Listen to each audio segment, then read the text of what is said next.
50 Ultimate Excel Tips and Tricks, updated for 2020. Number 1, move data.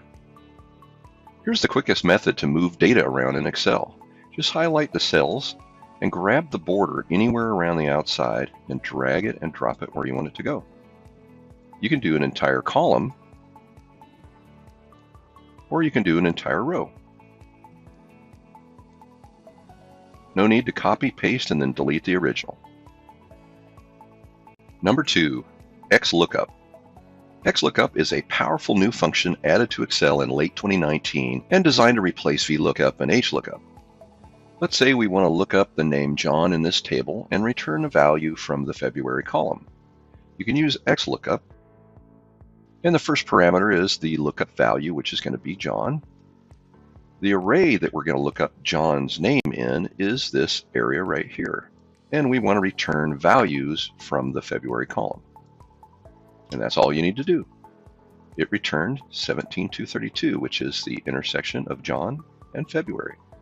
Now, one of the benefits of XLOOKUP is it does horizontal lookups as well. So let's say we want to look up February in this list, but we're going to return the value from John's row. And it found the same number, 17232, in the February column next to John. So it does both vertical and horizontal lookups. Be sure to check out my XLOOKUP dedicated video if you want more details in some of the other powerful features in XLOOKUP.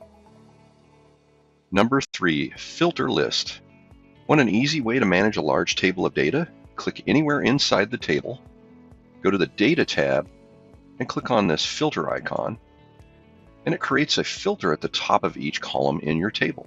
Now you can select one and choose from the list the values that you want to see. It filters that data out. You can use multiple columns and filter out just the data you want to see. It's a great way to manage large lists of data.